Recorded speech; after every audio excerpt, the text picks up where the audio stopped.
ladies of the press. I welcome you once more to the NBA House for this press conference. I'll make a few remarks and then you will be free to ask questions.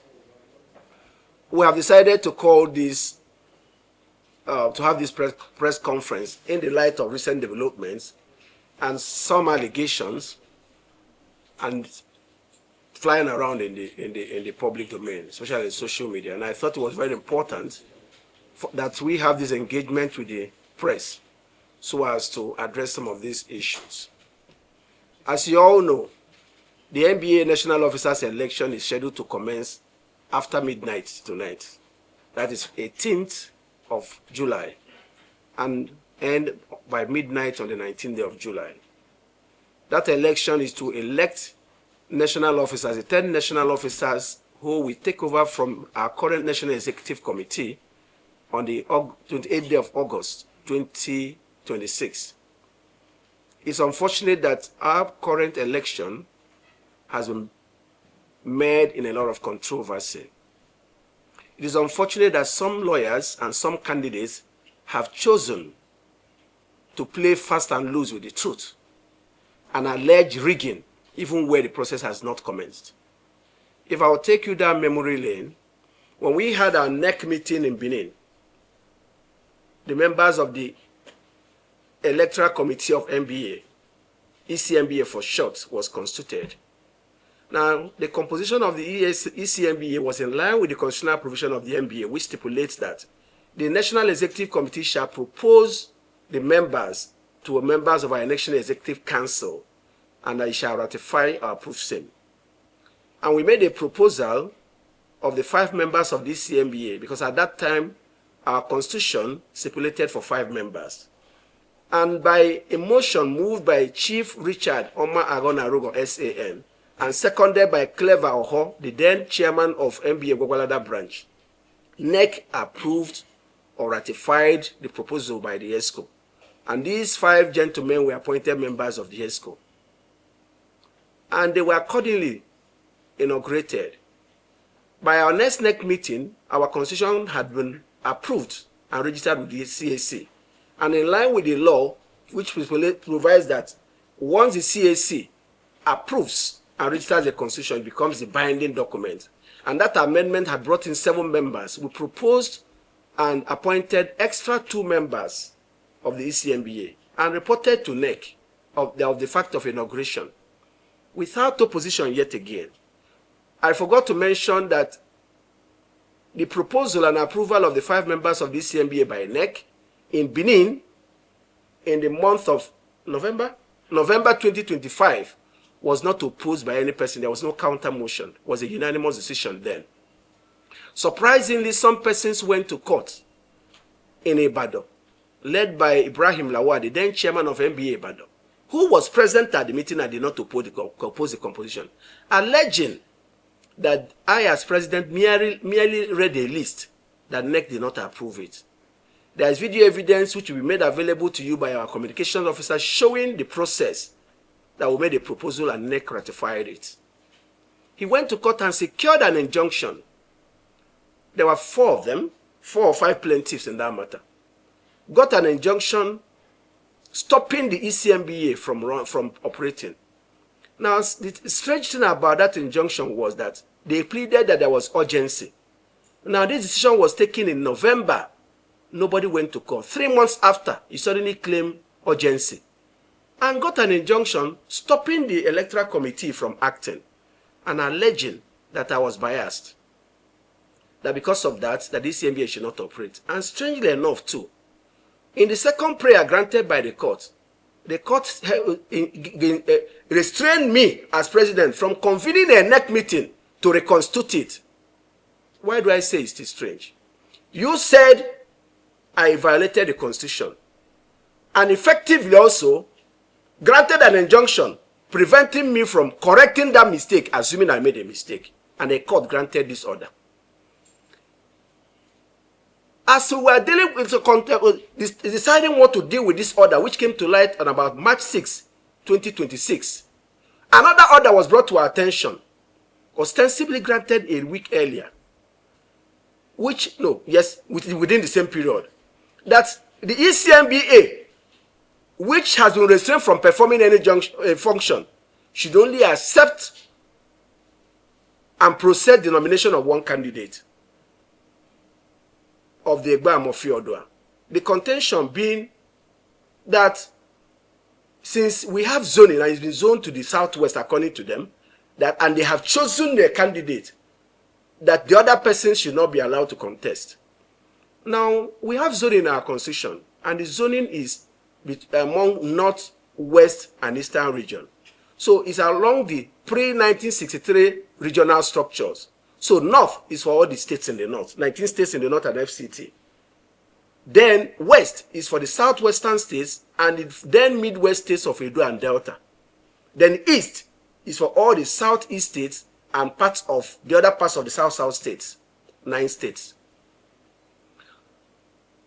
In this particular election, because in the last 2 zoning rotation to the west, candidates from Edo won. Mr. Austin Alegese in 2014, Olumide Akpata in 2020. There was some understanding that it would not be good having taken those 2 for the Midwest to present a candidate. And their leaders prevailed on their people too, not to run. So the premise of the lawsuit is false because there is no zoning to the southwest. There is zoning to the west because constitutionally a person from Edo and Delta could run. The court granted that injunction. The court failed to take cognizance of the fact that Egba Amofi Odua is an association on its own with his own constitution and has no right under the NBA constitution. But we felt that there was need to manage these situations. When the lawsuits were instituted and injunctions granted, I took the lawsuit processes to the Attorney General of the Federation and said, you're the official leader, call parties so that we find a settlement. We don't need to be in the courts. But the unfortunate thing is that even before the Electoral Committee was constituted, some persons have been going and saying the election will be rigged. I'm not quite sure that we still have Nostradamus, but they kept saying the election will be rigged. I hear people say things like everybody knows NBA election has always been rigged. All the elections that were challenged in court were dismissed. And yet a lawyer will say elections were dismissed. I need to also make a point that the same lawyers who filed the suit on behalf of Ibrahim Lawal also filed the suit on behalf of Egba Amofi. So the 2 parties were working together for a purpose. What we're only asking for is that lawyers should be careful with the words they use. It is not in the practice of the best practice of the legal profession for any person to state facts which he knows not to be true. If courts have dismissed a matter, if you have alleged rigging and you could not prove it and the court dismisses it, then there was no rigging in law. But all people have done is to try to create crisis where there is none. We tried to settle the matter. Unfortunately, we didn't quite reach an agreement, and we saw what was described as direction by the Attorney General. And we felt that those were not directions that could be given to us. We came for amicable settlement in law.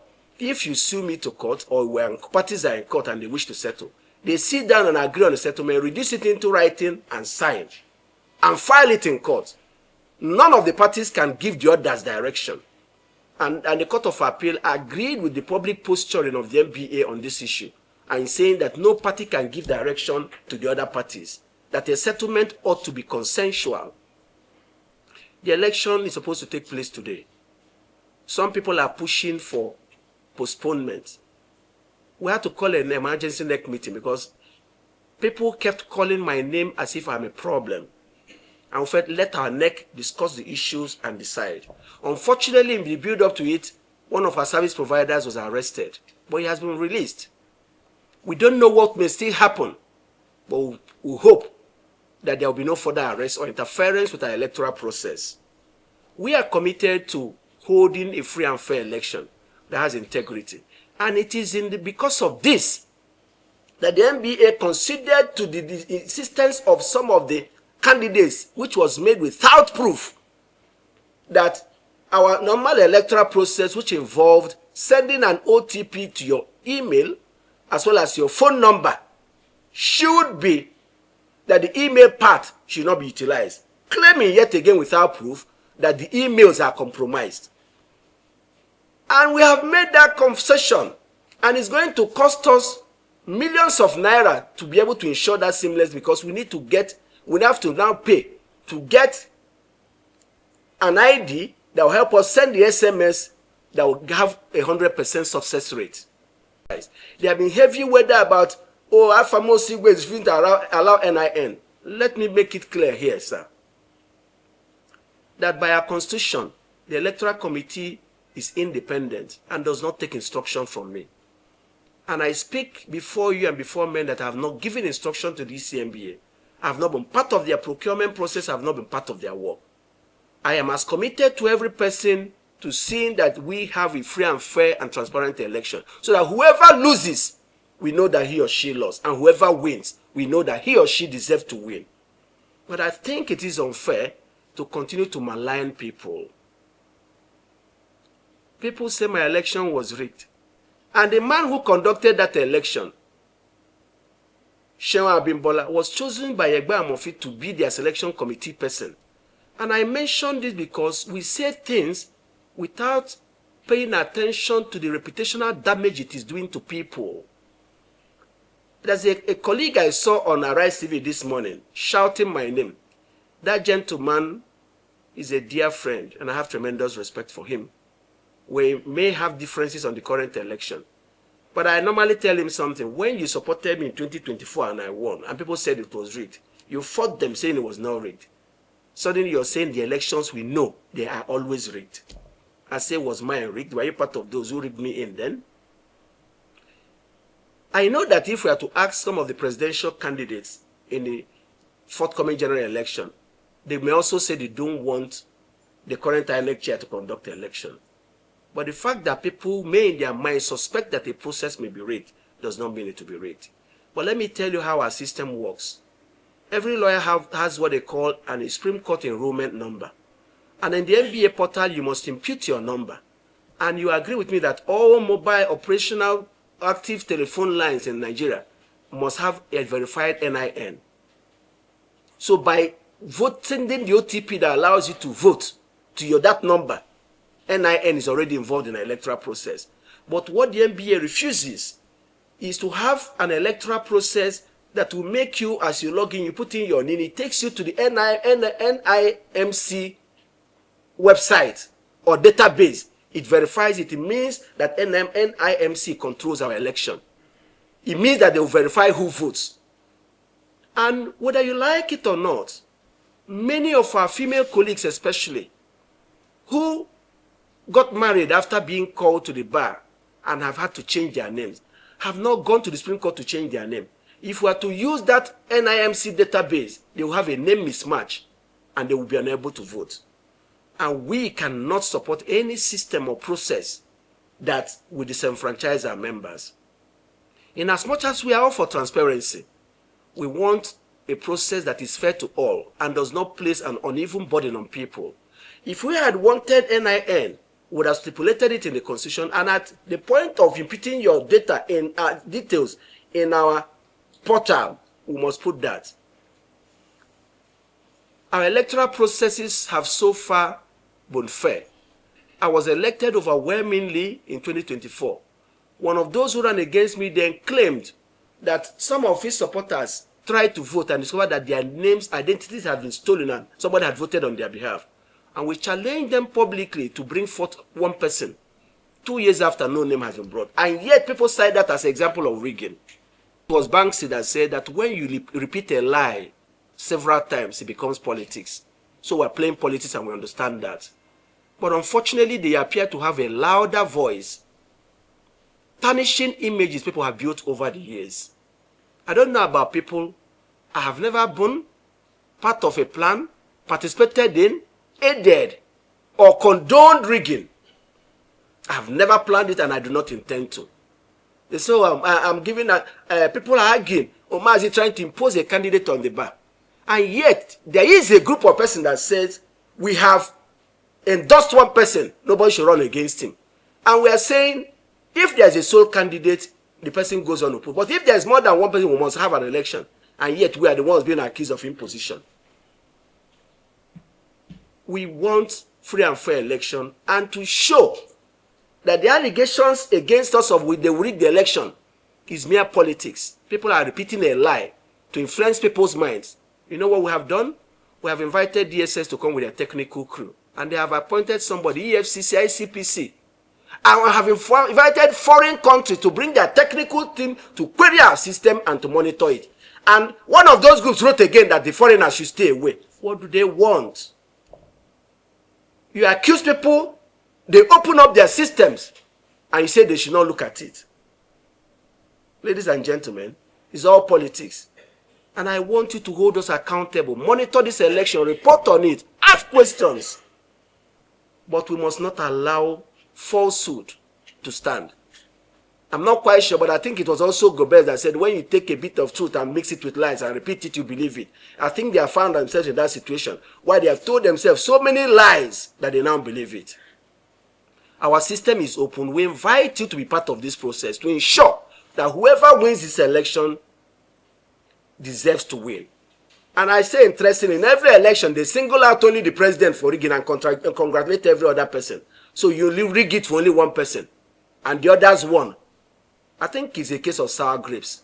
And I'm ready to take your questions. And I thank you for coming here, for honoring our invitation to this press conference, and to say that we are trying to build up an NBA that holds a credible election and hope that will be an example for the nation to copy, and begging our members to stop delegitimizing our process, to play clean politics and focus on the issues. There are many issues Nigerians expect the NBA to address. And part of it is not public bickering and wrong accusations of people and false accusations. Focus on the facts and let democracy thrive. Whatever interest you present at the bar, we respect it. But we only say you must allow democracy to thrive. You cannot emasculate people. You can endorse your candidate if you choose, but the others must have a right to contest. And any effort to insist that it's only the person you have chosen that will run will be stoutly resisted, where there are persons who wish to run against you. Thank you so very much. You have the right to choose. I mean, you could have chosen not to be here today, but you chose to be here. If any person chooses to boycott the election, I can't force the person to vote. But I would wish that we don't get down that road. But if any person chooses to stay away, that will be within their right. And I can't stop them, and I can't force any person to vote. But if anybody does that, that will be because he has chosen, not because there's any reason for him or her to boycott the process, because no tangible reason has been given. If you have read all that has been written or listened to all that is being said, nobody has given you any reason as to why the election should not go on or to question the integrity of the process. And like I said, a concession was made to those who were opposing by removing email because they claimed without proof that it is compromised. In fact, we have been told that it may cost us up to 50 million naira to ensure that we get it right in sending the bulk SMS to the phone numbers. And we are going to provide the funds just to ensure that everybody has comfort that the right thing is being done. So the NBA Constitution, under the NBA Constitution, we have fora, and NEC creates additional fora. But the other organizations that are law-based, while we recognize that they are made up of lawyers, they are not recognized under our Constitution. So you have the Christian Law Students Lawyers Fellowship of Nigeria, you have the Muslim Lawyers Association of Nigeria, you have the Eastern Bar Forum, you have a association of Christian female judges, you have all manner of associations. But officially, they are not recognized by our Constitution because they are the ones that our Constitution has created and given NEC power to create. But they are association of lawyers, and they also, like NBA, are registered with the Corporate Affairs Commission and have their own constitution governing them and their own governance culture. Interestingly, if it is an body recognized under our Constitution, any person they endorse would have been disqualified because our Constitution stipulates that no fora, section, or branch shall endorse a candidate that will lead to disqualification. So to show, because they are not created under the Constitution, whoever they endorse will be free to contest the election. So I make it clear again, I'm not involved in that, but it's a company, it's their MD that was arrested. So we have two service providers. There is the one that is providing data consultancy services, and the actual the service provider that will conduct the election. They work together, but this other person may have the data source or something related to this work. I do not know, but the one that is actually conducting the election was not was not arrested. But why we became worried is that this one was being asked questions about this other company. And there are 3 candidates. And I try to be careful. Under the NBA constitution, I have a right to vote. And if I have a right, and there are 10 persons to be voted for, I have a right to choose one for each office. So if you ask me, if you assuming I insist on voting, that means I must have persons I prefer. But back to the point, assuming without considering that I have a preferred candidate, what has it got to do with the price of coffee? I'm not the one conducting the election. I have nothing to do with the process. The process is independent. And we make a heavy weather out of things that are not logical, respectfully. And if I have to take it to the national election, the current president of the Federal Republic of Nigeria appointed the INEC chairman, resident electoral office commissioners and electoral commissioners to conduct the election in which he will contest. I'm not contesting for any office. I'm not contesting for any office. I thought the allegation would be that Afamosi is interfering with the electoral process, he's taking decision, he's not allowing them to do anything, he's overbearing. In which case I will be called to account. Now, a body that says it is only their candidate or nobody is accusing the person of having a preferred candidate. And my saying is that I am insisting, and I spoke with their leaders and I said, if there's only one candidate, good luck. But if there's more than one, you will not stop the electoral process. And they went to court to insist that only their candidate will be. And now turning around to accuse me of trying to impose a candidate. And nobody sees the illogicality in that. The absurdity of that posturing is absurd. We're insisting on democracy. Some persons are insisting on no democracy. And I will be the victim. I have even said I'm not going to vote. At our next meeting in Meduguri, I made a statement which spin doctors turned into an unnecessary propaganda. In response to a question suggesting that I should not vote, I said, look, I've read the NBA Constitution. There's nothing in the Constitution that says that elected officers of the association cannot vote. And that on election date, that I will not be neutral, that I will vote for candidates of my choice. I didn't mention any name. Because if I'm voting, I must have candidates I'm voting for. And when you exercise your right to vote, it means absence of neutrality because you want to vote. I have now said I will no longer vote. If that will give them comfort. I will no longer vote. If that will give them comfort. And I ask again, assuming I have a preferred candidate and 82,000 voters, what can I possibly do? I force them to vote for somebody? Did any person get a report that I was forcing people to vote for a person or threatening them that if they didn't vote for a particular person, something will happen to them? If there's such a report, please, I would like to be confronted with it. If there's nothing other than a belief that I favor a particular candidate, then I don't think there's an issue we should waste our time on.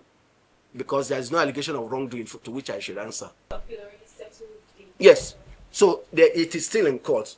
But then again, you can rightly infer that the judgment in it will not be the same. The court did not consolidate the two appeals. We challenge the competence of the High Court of Oyo State to entertain the suit because we simply believe that they are going to Oyo was forum shopping. We are here. The Electoral Committee operates here. You're suing us in Ibadan.